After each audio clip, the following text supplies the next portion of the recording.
Peran Haritanu Sudibyo di kasus fitnah ijazah palsu Jokowi akhirnya terbongkar. Pertama, saya harus berterima kasih kepada Ketua Rampai Nusantara Mardiansa Semar dan host Ruang Konsensus Budi Spiliang. Karena saya dan mungkin publik jadi tahu peran penting Haritanu di kasus fitnah ijazah palsu Jokowi setelah menonton dialog Semar dan Budius. Setelah menonton Ruang Konsensus, saya pun akhirnya tergerak menelusuri jejak digital salah satu orang terkaya Indonesia yang bernama lengkap Bambang Hari Iswanto Tan Sudibyo itu. Uang saya banyak. Banyak sekali deh. Saya tidak perlu ngomong. Banyak sekali. Betul banyak sekali. Dulu Bentul itu punya saya, rokok. Terus sudah bagus saya jual. Indomaret dulu punya saya juga. Tapi kecepatan jualnya. Tahu nggak itu Twin Plaza? Saya jual juga itu. Terus Park Lane, Casablanca. Satu komplek itu punya saya dulu. Saya jual lagi. Apalagi saya jual beli Astra. Astra besar nggak? Besar. Saya jual lagi. 2001 saya beli RCTI, saya beli langsung 3 TV. RCTI, TPI, sama Global TV. Pernah tahu Indovision enggak? Saya beli Indovision 2001 juga. Westin Hotel Bali, saya beli sebagian Westin Hotel Bali. Terus tahu Plaza Indonesia? Saya beli sebagian Plaza Indonesia juga. Ada Grand Hyatt-nya itu. Termasuk ini, MNC Tower, yang saya tempati. Jadi bisa dibandingkan betapa banyaknya uang saya. Dan ternyata ada 5 kasus yang menyeret pendiri MNC Group dan Partai Perindo itu. Bahkan dia sudah pernah menjadi tersangka. Dari 5 kasus ini, 2 diantaranya kasus perselingkuhan yang menyeret artis besar. Namun sebelum kita lihat 5 kasus tersebut, saya akan tayangkan potongan dialog Mardiansa Semar dan Budi Spiliang di Ruang Konsensus Unpacking Indonesia. Untuk video lengkapnya, teman-teman bisa nonton langsung di Unpacking Indonesia. Mumpung saya ingat ya tadi Budius menyinggung soal diskusi-diskusi yang dilakukan oleh Aiman, misalnya kan begitu ya. Saya berapa kali di situ memang. Dan saya agak bingung juga karena di awal dulu acaranya Aiman itu selalu audiensnya itu mahasiswa tuh.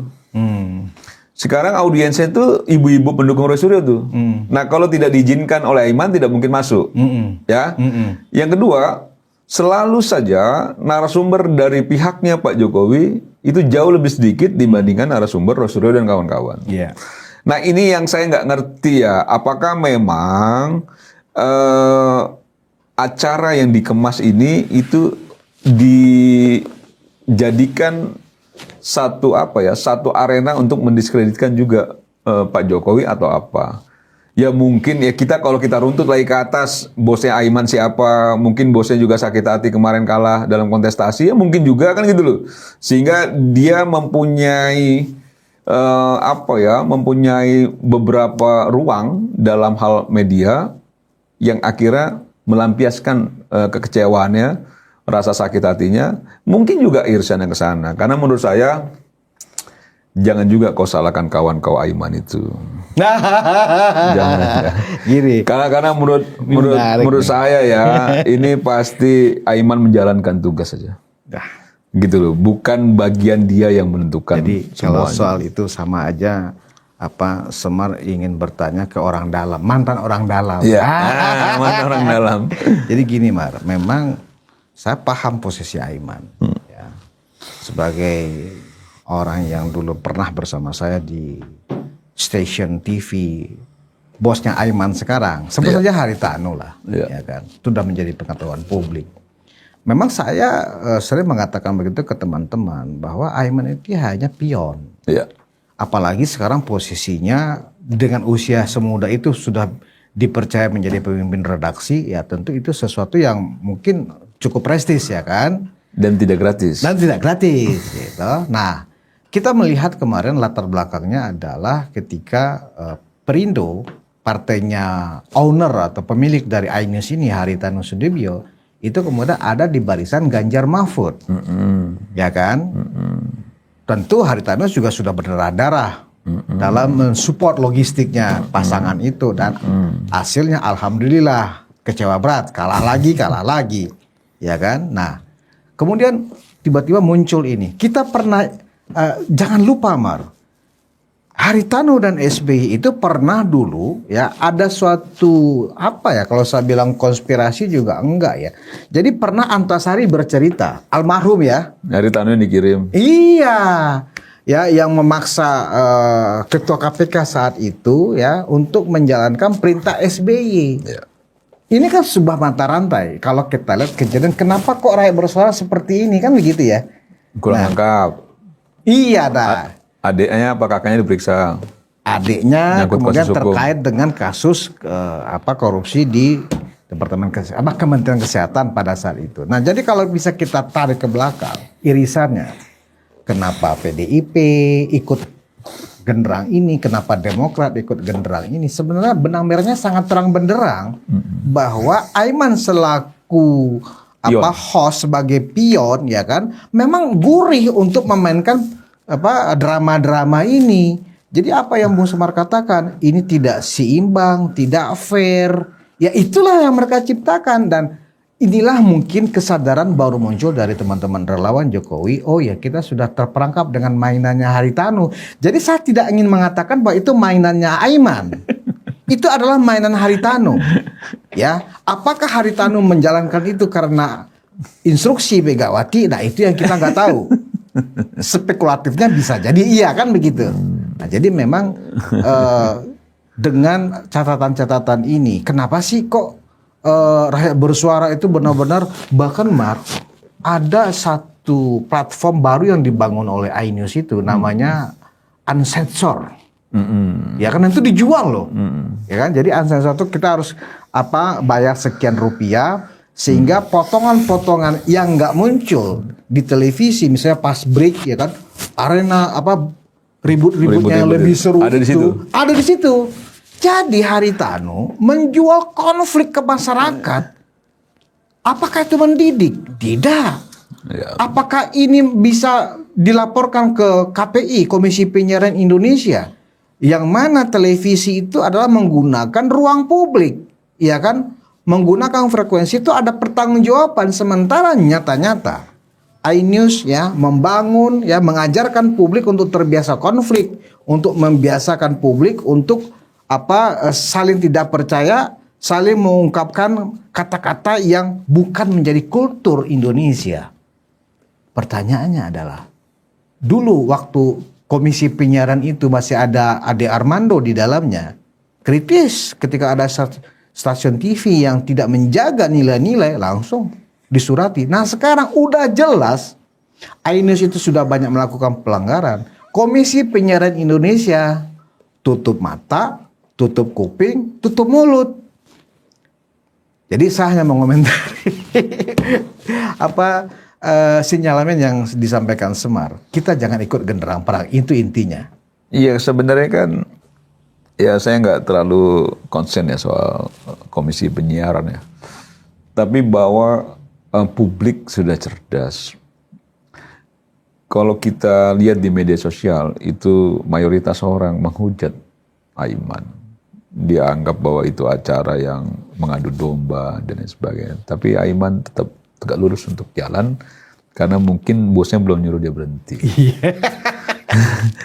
Karena bosnya juga kan menyelamatkan kasus hukumnya dan lain sebagainya gitu. Jadi saya sangat memahami kawan kita itu gitu ya. Dia dalam posisi yang tidak terjepit sebenarnya. Dalam posisi yang tidak mudah menjalankan misi ini gitu.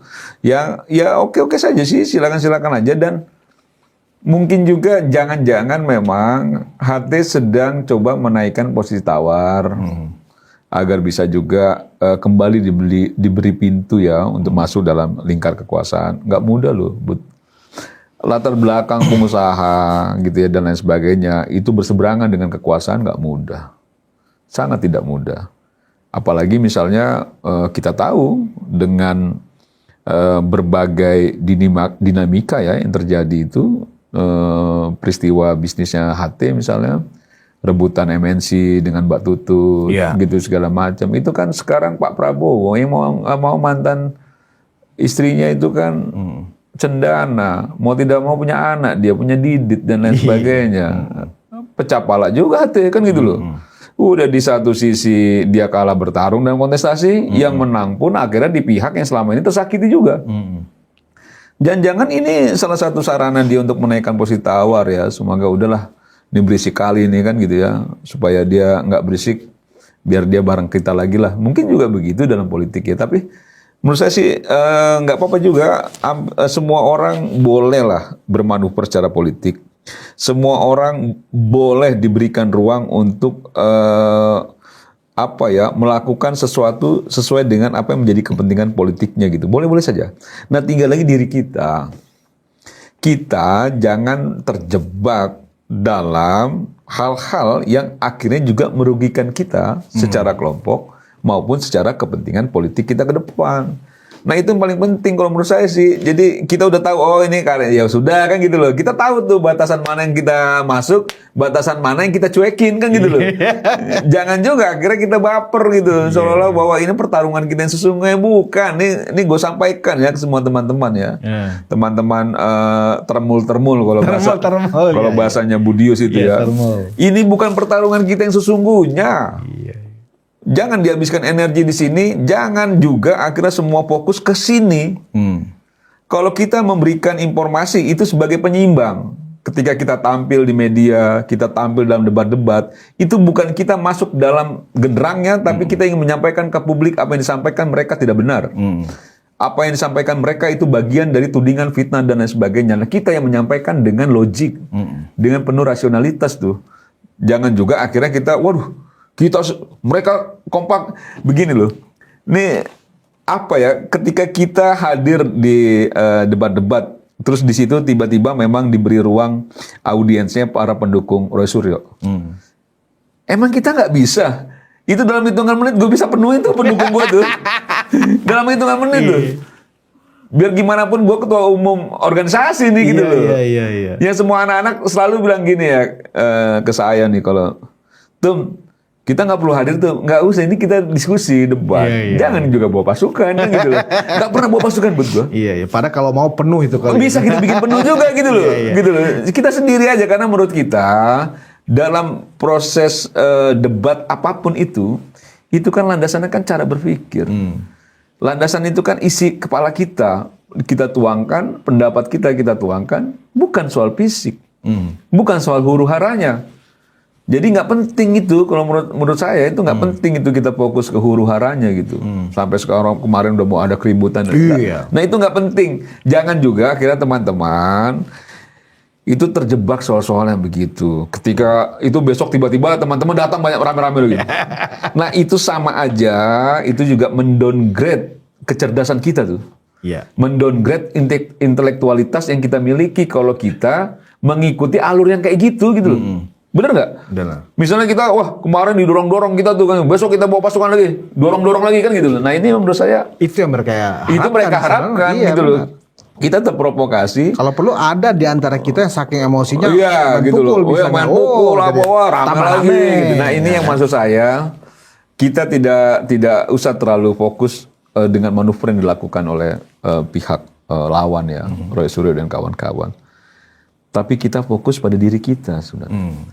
Jadi kalau kita mau bangun, kita mau melakukan konsolidasi untuk masa depan bangsa ini, bagaimana kita mengawal program-program Pak Prabowo yang sekarang saya rasa butuh pengawalan cukup kuat ya dari masyarakat sipil. Kan begitu ya, karena banyak orang merasa masih ada kurangnya nih soal MBG misalnya, makan bergizi gratis. Ini masih ada kurangnya nih soal ketahanan pangannya dan lain sebagainya. Nah kita yang coba untuk melakukan penguatan itu yang jauh lebih baik. 2029 masih jauh, kan begitu loh. Ngapain kita bicara soal-soal yang akhirnya program-program yang dilakukan oleh pemerintahan Pak Prabowo ya sama Mas Gibran itu akhirnya juga tidak ada penguatan dari kita, para pendukungnya yang sejak awal memang berjibaku untuk memenangkan Prabowo Gibran. Kalau mereka kan malah mau ngalahin Prabowo Gibran Pilpres kemarin. Masa kita mau ikuti itu? Ya orang barisan sakit hati, barisan kecewa, yang kerjaannya pengennya pemerintah ini nggak bener. Pemerintah ini nggak maksimal. Makanya bikin kacau-kacau kan gitu loh. Kacau-kacau banyak caranya. Sekarang yang digunakan isu ijazah palsu. Setelah ini reda pasti ada isu lain, Bud. Dan bersuara Haritano dijadikan sebagai instrumen. Bagian dari instrumen lah. Bagian dari instrumen. Tapi saya ngeliat begini, Mar. Akhirnya program rakyat bersuaranya Aiman ini kan orang melihat yang menjadi korban yang kemudian dimaki-maki termul adalah Aiman. Ya kan? Haritano ketawa-ketawa tuh. Ya kan? Padahal kan dalangnya semua kan dalam konteks rakyat bersuara adalah Haritano. Nah, di sini saya melihat bahwa ya cara berpolitik hati ya memang kalah dengan Surya Paloh. dia memang dangkal sekali pemahaman berpolitiknya, Iya. ya kan? Iya. Terlihat begitu. Kenapa saya bilang dangkal dan dia kalah dengan dalam berpolitik dengan Bang Surya? Karena waktu 2019-2024 anaknya Haritanu kan menjadi wakil menteri, dipercaya oleh Pak Jokowi. Iya. Ya kan? Nah, lagi-lagi terbukti air susu dibalas air tuba oleh Haritanu kepada Pak Jokowi. Dengan dia fasilitasi rakyat bersuaranya, dijadikan Aiman jadi tombaknya, ya kan? Oke man, gas. Kau kan aku sudah selamatkan, ya kan? Kau pun aku kasih jabatan pemret itu, ya kan? Kau gas ini, mainkan, kan gitu. Nah, ini yang harusnya dibaca oleh publik dalam melihat rakyat bersuara, ya kan? Nah, kalau toh memang teman-teman Termol ini masih tetap hadir di situ, harusnya dagang sebuah mindset. Mindsetnya apa? Iya. Gua hanya mau balancing. Iya. Lo nggak benar, gue sanggah itu Iya, aja. itu Nggak usah ikut perdebatan ini Iya. palsu benar atau Iya, enggak kan iya, gitu iya. loh. Makanya sempat beberapa kali gue sampaikan sih, nggak bosen apa man. Iya. Ngomongin ini. Ya bosen juga sih bang, cuman rating masih bagus. Alasannya rating, karena Oh, rating masih bagus. rating masih bagus. Cuman kan, ya mungkin ya iya betul juga secara pragmatis ya rating bagus. Ya, tapi dalam segi substansinya, capek nggak sih kita misalnya kita berbulan-bulan debat nih, terus sebenarnya proses hukumnya sudah beranjak gitu, tapi kita perdebatan masih di sini, baik lagi sini nih. Kau capek nggak perdebatannya itu berkali-kali, akhirnya kita cuman melihat garis foto di lingkarannya ijazah Pak Jokowi itu. Ini putus, ini enggak, ini putus, ini enggak. Wah, ini ada Kemudian embosnya, ini enggak. Udah tuh. Taruh urat leher. Dan di itu dari situ, beberapa ya bulan kan? lalu. Iya. Nah sekarang masih juga itu gitu. Ini ngapain sih kita masih di situ aja? Kenapa sih kita nggak beranjak ya? Misalnya begini, ketika mereka jadi tersangka, peluang hukum apa yang bisa mereka lakukan? Kan begitu ya. Terus kenapa misalnya memang kajian-kajiannya terkait dengan perdebatan pasal yang dikenakan? Kan begitu ya. Terus kita lagi perdebatannya bagaimana nanti dalam proses peradilan. Apakah memang kan begitu ya? Dalam proses peradilan nanti itu bukti-bukti yang dimiliki oleh Roy Suryo dan kawan-kawan itu bisa dipertahankan gitu loh, untuk memperkuat mereka dan lain sebagainya gitu. Jangan juga akhirnya mereka selalu berwacana lagi, berwacana. Itulah kenapa akhirnya kita berpikir, oh memang targetnya mereka tuh ya membangun opini, bukan mengejar soal kepastian hukum, bukan mengejar soal kepastian asli atau tidak. Tapi yang menjadi targetnya itu membangun opini untuk mendiskreditkan Pak Jokowi dan keluarga. Nah itu yang sedang dilakukan. Nah kalau itu menjadi target, ya sudah tidak peduli lagi dia soal proses hukumnya. Itu mau ada prapit ke, mau apa ke, cuman dia mencari sarana aja tuh untuk membangun opini publik gitu loh. Nah terus kita mau main di situ. Kan nggak begitu caranya. Kita cuma mau sampaikan opini yang dibangun sesat. Iya. Yang benar ini. Misalnya, betul kan apa yang kita sampaikan, kalaupun ditunjukkan nggak menyelesaikan persoalan. Justru akhirnya dibangun narasi lain. Betul. Kan begitu loh. Nah ini kan kita meluruskan kepada publik, yang harusnya publik juga berpikir, oh iya juga ya. Udah ditunjukin aja masih begitu. Sebelumnya tunjukin aja selesai. Iya. Perlihatkan selesai. Perlihatkan selesai. Nggak Ya, selesai. buktinya nggak begitu. Nggak begitu. Nah itu yang maksud saya, tugas kita sebagai orang-orang yang selama ini berada di barisannya Pak Jokowi, yang meluruskan itu. Iya. Memberikan keseimbangan informasi yang harapannya memang dibangunlah argumentasi yang basicnya itu rasionalitas gitu. Saya menduga Aiman memang lebih berpihak ke Roy Suryo CS, tapi tidak menduga ada peran Haritanu di balik itu. Tapi setelah menonton video tadi, semuanya terang. Benang merahnya ketemu dan mulai masuk akal. Saya pernah kagum dengan Aiman dan rakyat bersuara saat membahas kasus pembunuhan Vina. Tapi ketika membahas soal ijazah Jokowi, kelihatan memang sangat timpang. Selalu Aiman lebih condong memberikan ruang kepada kubu Roy Suryo CS. Pendukung Roy Suryo selalu memenuhi studio. Terbaru saja hampir ricuh ketika Pitra Romadoni hampir dikeroyok pendukung Roy Suryo CS. Yang menarik memang peran Haritanu. Haritanu ini ternyata orang dekatnya SBY. Dan sekarang dia diterpa kasus hukum. Kakaknya bahkan sudah menjadi tersangka.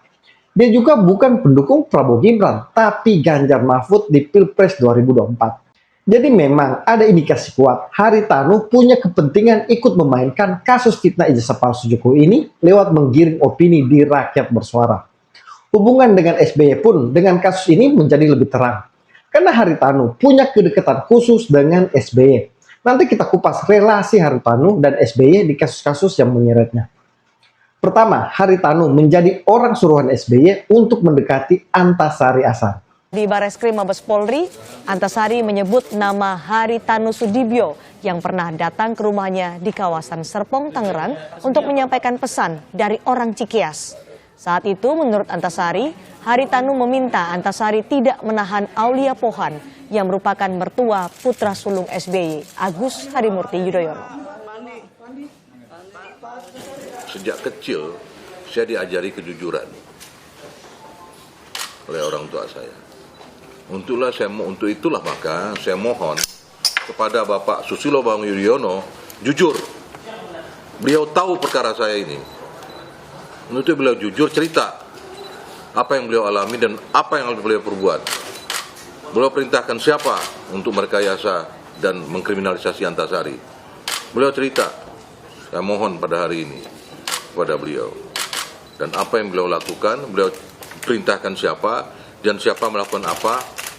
Nah, siapa melakukan apa itu ya ini yang saya laporkan pagi ini Bareskrim. Tapi beliau memerintahkan saya minta Pak SBY jujur. Terbukalah kepada publik. Terbukalah pada kita semua. Saya sudah ngalamin penjara 8 tahun. Kaitan Pak SBY dengan SMS itu seperti apa, Pak? Baik, perkaranya. Masalah bagaimana? Dibilang perintah segera. Antasari ini segera diproses. Nah, perintah segeranya bisa saja ditindaklanjuti dengan cara membuat SMS itu kan. Tapi bukan SBY yang buat SMS, bukan. Tapi inisiator untuk saya yang jadi dikriminalisasi itu dari situ. Pak, dari situnya maksudnya apa, Pak? Artinya Pak SBY yang Bapak duga bahwa melakukan kriminalisasi terhadap Bapak itu atau bagaimana? Iya. Apa ada kaitannya dengan oleh Tuhan? Loh, saya nggak tahu. Yang tahu kan mereka sendiri. Kenapa saya katakan gitu? Berapa waktu yang lalu saya sampaikan bahwa ada orang malam-malam ke rumah saya. Gitu? Nah, orang itu siapa? Mohon maaf Mas. Saya lihat label baju Anda. Saya mohon maaf. Orang itulah Haritanu Sudibyo. Haritanu. Nah, beliau diutus oleh Cikias waktu itu. Siapa di Cikias? Nah, datang ke rumah saya minta supaya saya jangan menahan oleh Pohan. Itu ya. Nah, karena saya bawa misi Pak, saya diperintah di sana untuk nemui Bapak. Saya bilang tidak bisa, KPK ini sudah ada SOP-nya, tersangka, tahan. Waduh Pak, katanya saya mohon betul lah, karena bagaimanapun nanti ya keselamatan Bapak, bagaimana katanya gitu kan. Ini pernyataan langsung dari mantan Ketua KPK Antasari Ashar. Antasari ini adalah Ketua KPK pertama yang terkenal bersih dan tegas melawan korupsi. Sehingga dia pun berani melawan presiden kala itu, yaitu SBY, demi memberantas korupsi. Karena besanya SBY terlibat, yaitu Aulia Pohan. Tapi akhirnya dia dikaitkan dengan kasus pembunuhan seorang pengusaha, Nasruddin Zulkarnain. Banyak yang menduga ini adalah konspirasi untuk membungkam Antasari Ashar. Karena banyak fakta persidangan yang janggal. Yang menarik di pernyataan Antasari ini, kelihatan kalau ternyata Haritanu ini memang pemain belakang layar. Dan hubungannya dengan SBY sangat spesial, karena bisa menjadi orang suruhan untuk kasus-kasus besar seperti ini. Jadi Haritanu sangat dipercaya SBY.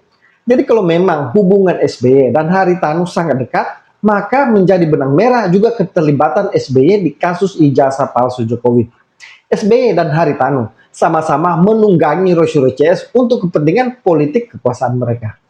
Kedua yang masih hangat, Haritanu digugat 120 triliun rupiah. Keluarga Tanu Sudibyo kini terancam bangkrut, kakak beradik ini tersangkut masalah hukum.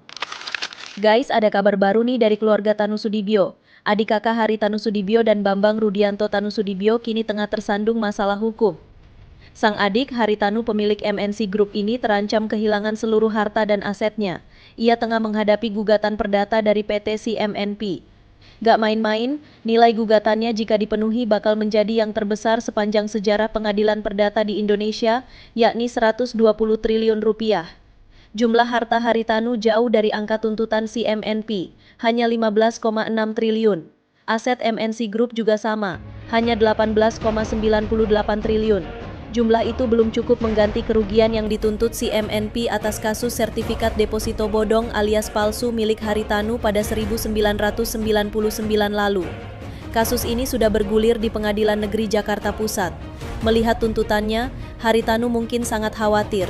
Bahkan jika tuntutan ganti rugi ini belum terpenuhi, terdakwa lain seperti Tito Sulistyo dan Teddy Karsadi kemungkinan besar juga akan diambil asetnya untuk menutupi tuntutan perusahaan si MNP ini. Desember tahun 2024 ada RUPS. Ada RUPS itu pemegang saham menitip satu pesan agar NCD 28 juta ini harus ditagih. Karena kita dirugikan. Dulu sudah diserahkan MBN dan obligasi kepada MNC dan Haritanu, itu ternyata itu udah cair. Tapi yang ditukar kepada CMNP yaitu berupa NCD 28 juta tidak cair-cair.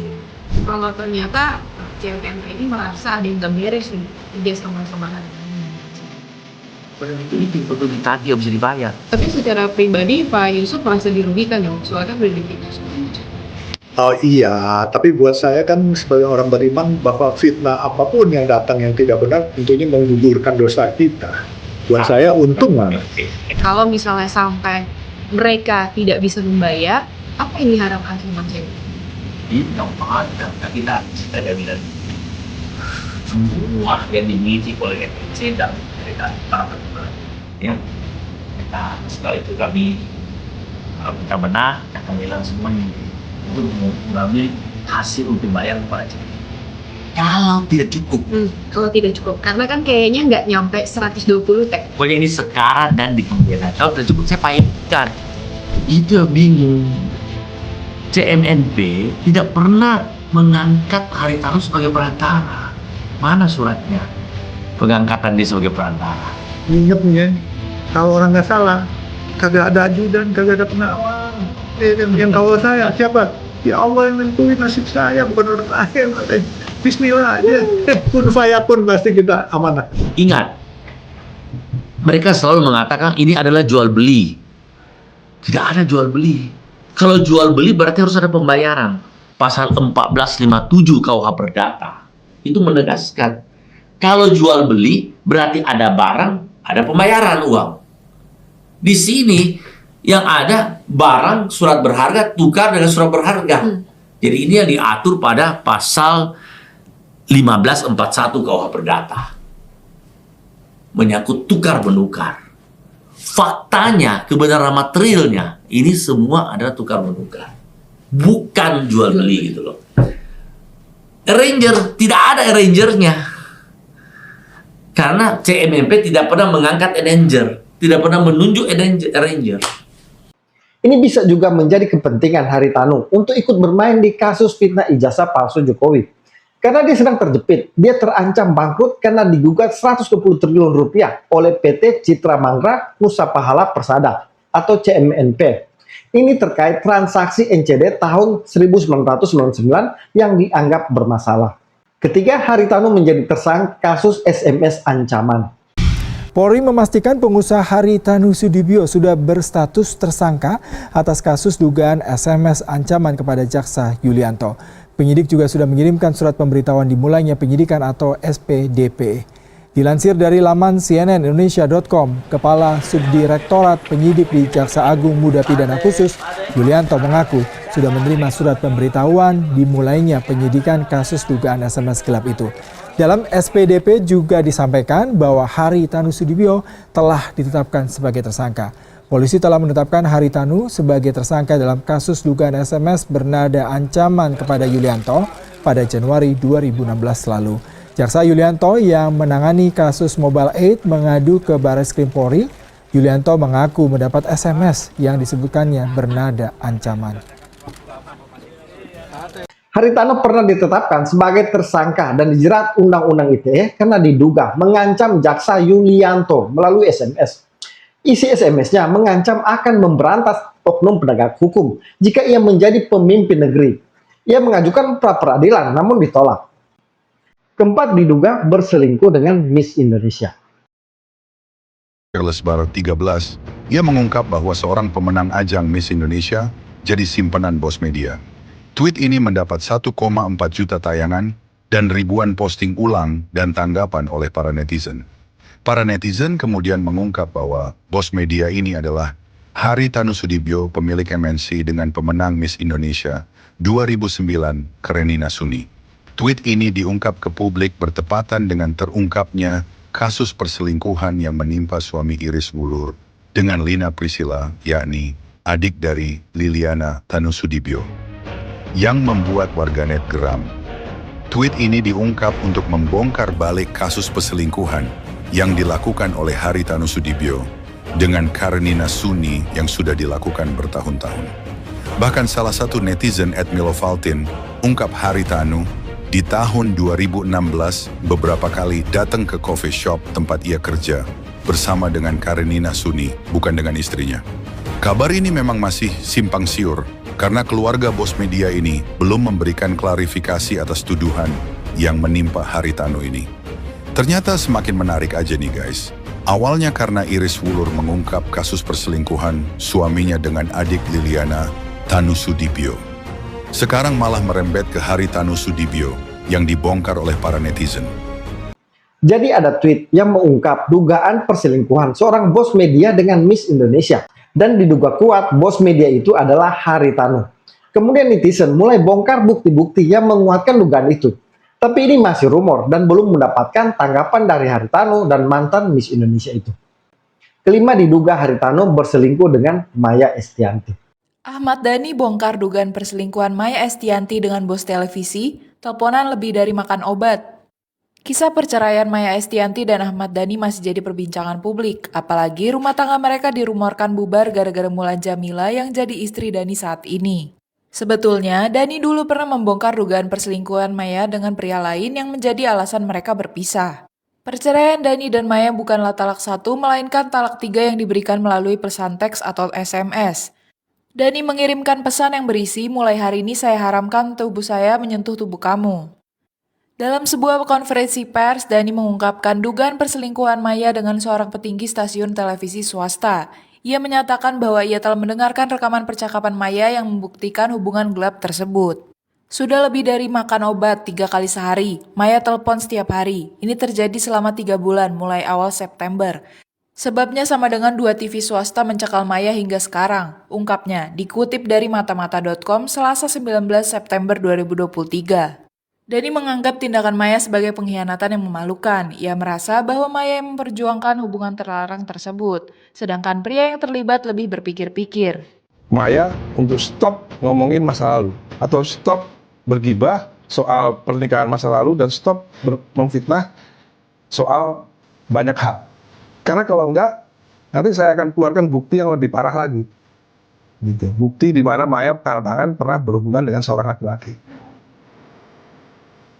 Mas Irwan mesti harus nasihatin Maya supaya stop untuk ngomongin pernikahan saya dengan Maya masa lalu, stop untuk pura-pura jadi yang tersakiti, stop untuk pura-pura jadi yang terzolimi, gitu ya. Supaya apa? Supaya hubungannya baik. Kalau enggak, siapa yang mau digituin terus, ya? Kalau masih ngomongin gitu terus, saya keluarin lagi nanti satu bukti di mana yang menyebabkan saya menceraikan Maya. Ini berdasarkan pengakuan Ahmad Dhani yang mengisyaratkan bahwa mantan istrinya Maya berselingkuh dengan bos media besar di Indonesia. Dan sosoknya dikaitkan dengan Haritanu. Bahkan Ahmad Dhani mengaku memiliki bukti. Tapi isu ini pun tidak pernah diklarifikasi oleh Haritanu. Selain kasus yang menyeret nama Haritanu itu, ada juga kasus kakaknya yang kini menjadi tersangka KPK. Kakaknya yaitu Rudi Tanu. Lalu bagaimana dengan sang kakak Rudi Tanusudibyo? Ia sedang dipanggil KPK.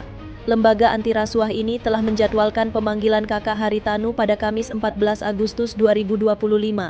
Komisaris Utama PT Dosni Roha Logistik ini diperiksa atas kasus dugaan korupsi pengangkutan penyaluran beras bansos di Kementerian Sosial.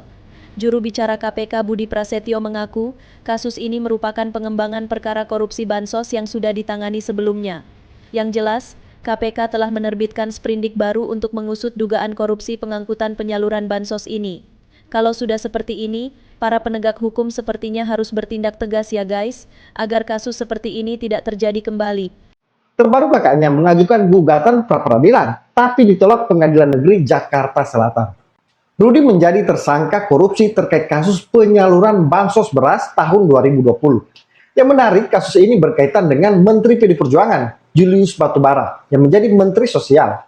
Julius Batubara terlebih dahulu masuk penjara karena korupsi dana COVID-19.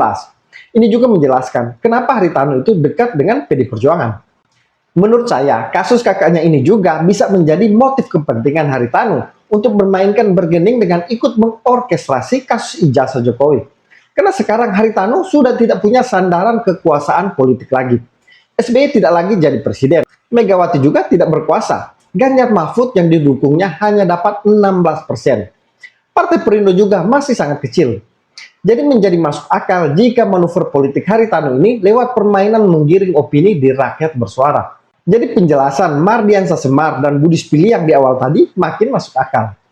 Tapi perlu digarisbawahi, ini baru sebatas asumsi atau analisa politik.